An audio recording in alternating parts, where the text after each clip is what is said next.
Sobota 13. Całe szczęście, że nie piątek. Rozsiądźcie się wygodnie w waszych domach i zapraszam was do oglądania kolejnego odcinka Trainspottingu LHS od kuchni. Dzisiejszy odcinek chciałbym, aby rozpoczął małą taką serię poświęconą gadżetom kolejowym. I to jest taki wdzięczny temat, dlatego że mamy czasy pandemii COVID-19, gdzie na ogół siedzimy zamknięci w domach, wychodzą kolejne obostrzenia albo są zdejmowane, no ale głównie spędzamy ten czas jednak w domach i zaczynamy, nie wiem, porządkować gdzieś tam domowe archiwa, zaczynamy zajmować się pewnymi rzeczami, na które do tej pory nie było czasu. I tutaj właśnie pojawiają się gadżety, takie rzeczy, które są na ogół totalnie nieprzydatne. Jest jedna taka rzecz wśród gadżetów kolejowych, która łączy wszystkich maniaków kolejnictwa i jest takim mrocznym przedmiotem pożądania. Rzecz, która jest bardzo fajna, dlatego że ma też walory użytkowe. Taką rzeczą jest zegar kolejowy, taki właśnie jak ten. I dzisiaj opowiemy sobie o takich zegarach, dlatego że po pierwsze ciężko jest je w tej chwili zdobyć, dlatego że od kiedy nastała moda na lofty albo mieszkania takie trochę w stylu retro, no to te przedmioty, to ceny tych przedmiotów naprawdę poszły w górę. Po drugie, jak już nabędziecie prawdziwy zegar kolejowy, to nagle okaże się, że on nie ma z tyłu takiego zwykłego koszyka na baterię, jak ma ten, tylko ma taką jakąś dziwną cewkę. Ja może pokażę wam cewkę wymontowaną właśnie z takiego zegara. Ma o taki mechanizm, tak? Posiadający cewkę, posiadający parę kółek zębatych, dwa styki, po podłączeniu do których prądu w zasadzie nic się nie dzieje albo słychać jakieś ciche tyknięcie. I o tym też sobie dzisiaj opowiemy. Ci z was, którzy posiadają taki zegar kolejowy, mogą czuć się szczęśliwcami z dwóch powodów. Dlatego, że po pierwsze takich rzeczy będzie coraz mniej, bo na dworcach wszystko jest wypierane przez systemy informacji wizualnej, oparte z reguły na wyświetlaczach LEDowych. Takie analogowe zegary odchodzą już do zapomnienia. Po drugie, tak jak wspomniałem, są one bardzo pożądane na rynku, ich ceny są horrendalne, dlatego że jeżeli już spotkacie gdzieś taki zegar, to on potrafi kosztować 500 zł i więcej. No i z pewnością wielu z was zadaje sobie pytanie, ok, jak mogę sobie poradzić w tej sytuacji? Wyjście jest kilka w zależności od tego, jaki macie budżet.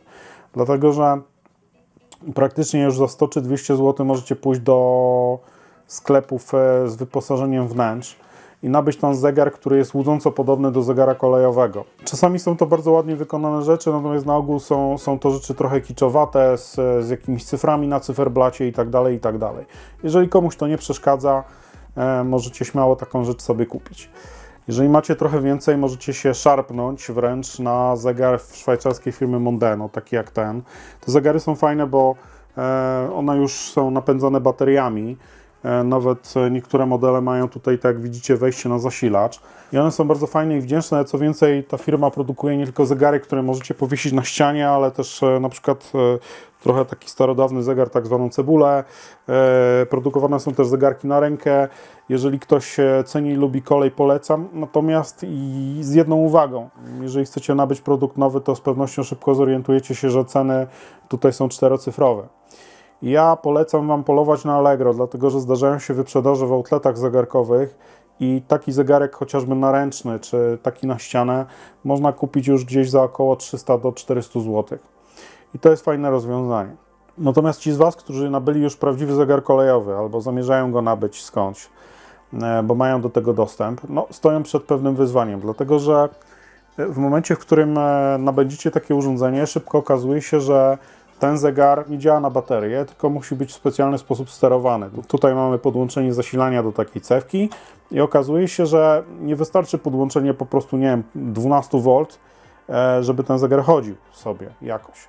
I sterowanie tymi zegarami wbrew pozorom jest bardzo proste, to znaczy one są sterowane impulsem o zmiennej polaryzacji wysyłanym raz na minutę, albo częściej w zależności od rozdzielczości takiego zegara.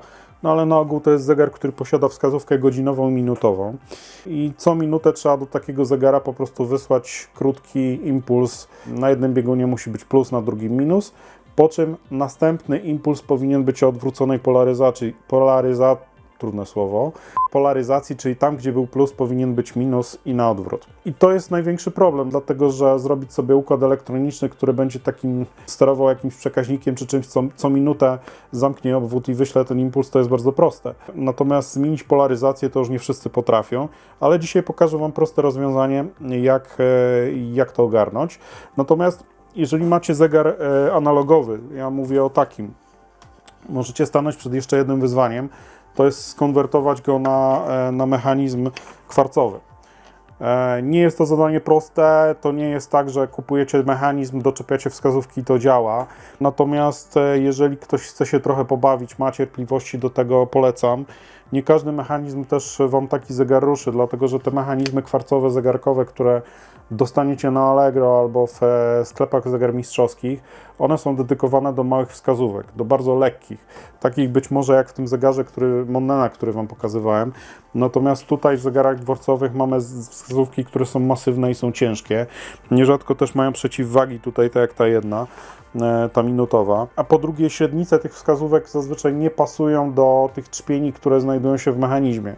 Więc trzeba się trochę pobawić w złotą rączkę i dopasować pewne rzeczy. Natomiast w momencie, w którym Wam się to uda, a tutaj chcę podkreślić jeszcze raz, te mechanizmy kwarcowe nie są dostosowane do obracania tak dużymi wskazówkami, tak ciężkimi, jakie są w tych typowych zegarach dworcowych, no to jeżeli Wam się uda, to będzie sukces. Mi tak jak widać się udało z powodzeniem i ta LFMA sobie chodzi na jednej bateryjce. Natomiast co mają począć ludzie, którzy kupili zegar taki jak ten? Tutaj mamy Pragotron czechosłowacki. To nie jest zegar, do którego da się dorobić mechanizm kwarcowy, żeby on machał tymi klapkami. Ten zegar już trzeba sterować. Ja stanąłem mniej więcej 2 lata temu przed takim wyzwaniem, kupując ten zegar. I stworzyłem taki dość prosty sterownik takiego zegara klapkowego. I ten sterownik potrafi też sterować takimi zegarami analogowymi, czyli można je podłączyć do tych typowych mechanizmów, które w takich zegarach są, jak kupicie. Co więcej, jest to rozwiązanie stosunkowo tanie, dlatego że ci z Was, którzy orientowali się, ile kosztuje tak zwany zegar matka, no właśnie, zapomniałem o tym powiedzieć. Skąd ten impuls pochodzi? Ten impuls pochodzi z zegara sterującego, centralnego, tak zwanego zegara matki. To wszystko, co jest podłączone do zegara matki, to są tak zwane zegary wtórne. I to umożliwia tak naprawdę przestawienie tych zegarów z jednego miejsca w momencie zmiany czasu. I tu musicie też mieć świadomość, że te zegary, które są albo klapkowymi, są albo zegarami klapkowymi, albo są zegarami analogowymi, te mechanizmy działają tylko i wyłącznie do przodu. Tu nie jest coś takiego, że wyślemy jakoś inaczej ten impuls i ten zegar zacznie się cofać. Jeżeli chcecie ten zegar przestawić o godzinę wstecz, trzeba tak naprawdę przestawić go o 23 godziny do przodu. Ale z tym sterownikiem, który Wam dzisiaj chcę pokazać, to nie będzie jakimś wielkim problemem. Jest to rzecz stosunkowo prosta. Co więcej, taki sterownik można zabudować w dowolnym zegarze. Jeżeli doprowadzicie tutaj zasilanie to są 24 V, pół ampera, więc ten zasilacz jest bardzo mały.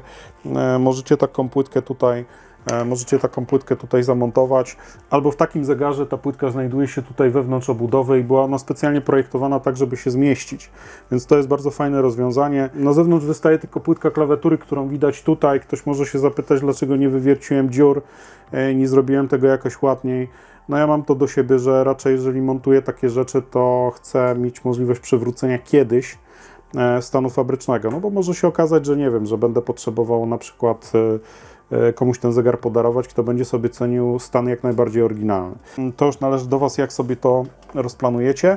Dodatkową wartością dodaną do tego sterownika jest to, że posiada on możliwość sterowania podświetleniem. Jeżeli wymyślicie sobie, żeby cyferblat tego zegara był podświetlany, to można wstawić listwę diodową. To jest element fotoczuły, który można podłączyć do tej płytki i w momencie, kiedy mamy dzień, no to ten zegar nie jest oświetlony, ale w momencie, kiedy zrobi się ciemno, jak najbardziej to podświetlenie się włącza. Podświetlenie dowolne, które działa na 5 V, więc możecie tu zrobić wszystko, począwszy od jednej LEDy. Słuchajcie, ja się nie będę rozwodzić na temat konstrukcji tego sterownika. Wszystkie dane macie na stronie, do której link znajduje się pod spodem w opisie tego filmu. Dzisiaj pokażę Wam tylko i wyłącznie krótką instrukcję, jak zaprogramować ten sterownik. Fajną rzeczą też jest to, że taki sterownik możecie wykonać samemu. Jeżeli macie minimum umiejętności posługiwania się lutownicą, to możecie po prostu zamówić płytkę w dowolnej firmie wykonującej prototypy płytek PCB, czyli tych obwodów drukowanych. Ja polecam JLC PCB w naprawdę niewygórowanej cenie, to jest kilkanaście złotych. Dostajecie 5 płytek, bo tyle wynosi minimalne zamówienie. Z tego co liczyłem, jedna płytka po rozbiciu ceny to jest chyba góra 5 zł, więc w parę osób możecie się umówić. i następnie zamówić sobie części i taki układ polutować. Ja nie będę się rozwodził, jak to dokładnie zrobić. Wszystkie informacje na temat tego macie w opisie pod filmem. Zachęcam Was do zajrzenia na tą stronę. Natomiast pokażę Wam dzisiaj, jak zaprogramować mikrokontroler, który steruje tym wszystkim. Dlatego, że takim układem, który steruje całością, jest taki mikrokontroler. To jest gotowiec, który możecie kupić chociażby na Allegro, zaprogramować i wstawić tutaj w układ. Z takich tipów natomiast na szybko, jeżeli będziecie już kupować części, zainwestujcie parę złotych więcej, kupcie podstawki pod układ scalony i pod mikrokontroler. Dlatego, że w razie jakichś problemów albo kiedy spalicie taki układ przy uruchamianiu, to się raczej nie powinno zdarzyć, ale lepiej chuchać na zimne, to warto zainwestować, warto po prostu, nie musicie tego odlutowywać, tylko wtedy wyjmujecie z podstawki i wkładacie nowy układ. Ja rekomenduję kupienie najtańszych tych podstawek zwykłych. Absolutnie nie kupujcie podstawek precyzyjnych, które kosztują parę złotych więcej, dlatego że w tą precyzyjną prawdopodobnie nie wsadzicie Arduino, bo to Arduino ma dosyć grube piny. Natomiast jeżeli chodzi o sam mikrokontroler, można też kupić taką listwę goldpinową, takie gniazdo złamać do określonej długości i w to osadzamy potem sam układ mikrokontrolera. Druga rada, jak będziecie mieli taką płytkę polutować, zaczynajcie od najmniejszych części, a kończcie na największych. Jeżeli zrobicie odwrotnie, to będzie Wam potem ciężko po prostu wsadzić te małe bez użycia chociażby pensety. Tak jak widzicie, tych elementów nie jest tu dużo. Taką płytkę można polutować dosłownie w kilkanaście minut i być zadowolonym. Dla bardziej zaawansowanych elektroników jest opcja hardcore. Nie trzeba kupować Arduino, wystarczy mieć Atmegę 8 i można sobie tą Atmegę tutaj wlutować, samemu zaprogramować. Jeżeli cenicie też każdy miliwat zużytej energii, to na pewno będzie to wyjście rozsądniejsze, ale tak jak mówię, to jest tylko i wyłącznie opcja dla zaawansowanych. Jeżeli zaczynacie swoją przygodę albo nie chcecie się martwić o to, jak to działa, wypadki na planie zawsze się zdarzają. Jeżeli nie chcecie się martwić, jak to działa, po prostu kupcie sobie moduł Arduino Nano, zaprogramujcie go i gotowe. Jak zaprogramować, pokażę Wam za chwilę. Jak zaprogramować ten mały moduł? Wchodzimy sobie na stronę Arduino, wpisujecie po prostu Arduino Download, wyszukiwarkę. Pierwszy link doprowadzi Was do takiego linku, do takiej strony Arduino IDE i ściągacie pakiet odpowiedni dla swojej wersji systemu Windows. Drugą rzeczą, którą musicie pobrać z mojej strony, jest po prostu kod do mikrokontrolera. I tutaj w sekcji programujemy moduł Arduino, mamy Download. Ja wybieram wersję Regular, tą taką najzwyklejszą, czyli opartą o moduł zegara czasu rzeczywistego. To sobie zrzucamy, mamy to tutaj. Odpalamy Arduino. I teraz podłączamy sobie taki moduł pod komputer przez kabel USB. Ja akurat mam wersję Arduino ze złączem USB Mini, natomiast są też wersje z USB Micro. Wybierzcie sobie taką, która Wam pasuje. I domyślnie jak podłączycie taki moduł, to on posiada już wgrany program taki roboczy, podstawowy, który nazywa się Blink i ten program służy jedynie do tego, żeby migać tą diodą, która jest na pokładzie tego modułu i tu widzicie, ona sobie mryga. No dobra, ale jak spowodować, żeby znalazł się tutaj program obsługi tego zegara? No bardzo prosto, wczytujemy kod do Arduino, pobieramy ewentualnie te biblioteki, których brakuje. Na stronie macie szczegółową instrukcję, jak to zrobić. Jeżeli wszystko jest gotowe, wystarczy wybrać port, na którym Arduino jest podpięty. U mnie to jest COM11. Sprawdzić, czy w tej sekcji, gdzie jest płytka mikrokontrolera, mamy wybrane Arduino Nano, czy procesorem jest Atmega 328P i można wcisnąć ten klawisz oznaczający Upload. No i tutaj rozpocznie się programowanie tego modułu, zaraz to zacznie sobie mrugać, idzie w tej chwili transfer. I w momencie, kiedy wyświetli nam się na ekranie done uploading, jak widzicie, trwa to dosłownie chwilę, więc to nie jest rocket science, każdy średnio ogarnięty człowiek korzystający z komputera będzie w stanie to zrobić. Mamy wgrany program. I następnie taki mikrokontroler wsadzamy na płytkę jako ostatnią rzecz, która tu będzie i możemy uruchamiać nasz zegar. Jak już mamy odpaloną płytkę, to na pewno zadajcie sobie pytanie, no dobra, jak to działa, tak? Podłączyłem, coś tam drgnęło i tak dalej, jak ustawić ten zegar. Na płytce macie 4 przyciski, one są opisane. Jeden się nazywa +1, drugi nazywa się +1 HR, trzeci nazywa się -1 HR i czwarty nazywa się HLD. To jest ten czerwony tutaj. Więc ja w tej chwili rozreguluję mój zegar klapkowy, żeby pokazać Wam, jak to działa. Pierwszy przycisk +1 służy do ustawienia zegara, czyli przesuwania go o 1. Jak ja sobie wciskam, to on, widzicie, sobie skacze. Bardzo ładnie. Drugi przycisk +1 HR, no to już się pewnie domyślacie, że jak go wciśniecie, to ten zegar zacznie się ustawiać godzinę do przodu. I to przesuwanie zajmuje około minuty, bo to jest mniej więcej tak jedno klapnięcie na sekundę. Bardzo ciężko jest przyspieszyć ten proces. Są zegary, które na przykład nie akceptują bardzo krótkich impulsów. To nie są takie klapki, jak znamy z, nie wiem, z dworca kaliskiego, że one się przesuwają praktycznie natychmiastowo. No dobra, skończył. Przesunął się o godzinę. Następny przycisk odejmuje godzinę. I teraz, tak jak wspominałem, nie działa to w ten sposób, że ten zegar zacznie się cofać do góry, tylko jak wciśniecie, to on zatrzymuje się na godzinę. I pewnie każdy z Was się w tym momencie spodziewał, że ten zegar zacznie przeklapkowywać się o 23 godziny do przodu, natomiast tak się nie dzieje. On sobie godzinę w tym momencie czeka. I to jest rozwiązanie, które jest stosowane również na kolei. Jeżeli przyjdziecie w momencie zmiany czasu z letniego na zimowy, czyli wtedy, kiedy cofamy zegary o godzinę, dodajemy tą godzinę do doby, czyli doba ma 25 godzin, to zobaczycie, że te zegary na ogół przez godzinę stoją. Ja kiedyś przyjechałem na dworzec kaliski o godzinie 2 starego czasu i byłem bardzo zdziwiony, że te zegary nie ruszają do przodu. Co jest, nie? I przez godzinę stały, po czym o godzinie 3 starego czasu, czyli 2 nowego, ruszyły. I no, gdybyśmy poczekali godzinę, to on by w tym momencie godzinę sobie postał.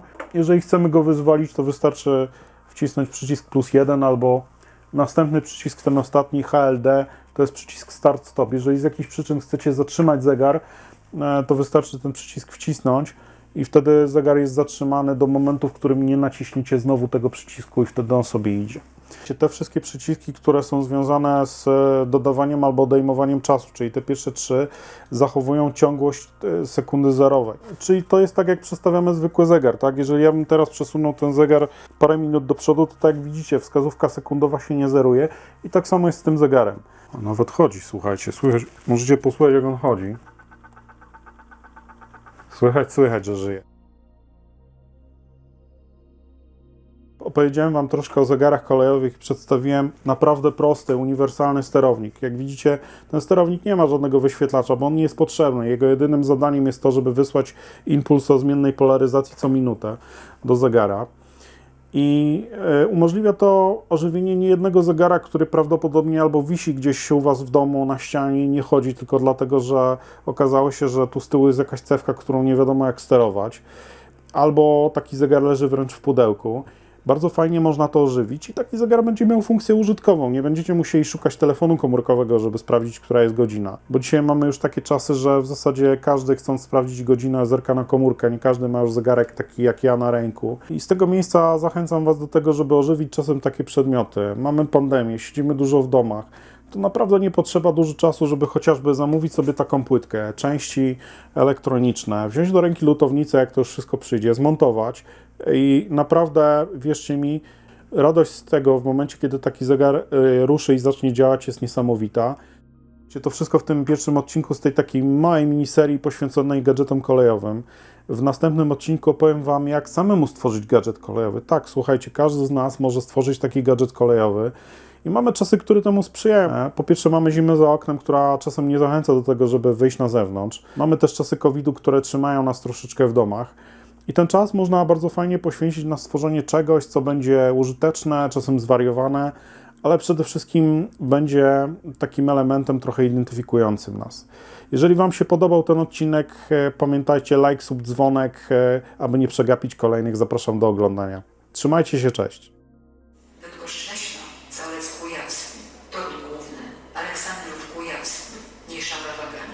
Odjedzie z toru 6 przy peronie 1. Prosimy zachować ostrożność i nie zbliżać się do krawędzi peronu. Życzymy Państwu przyjemnej podróży.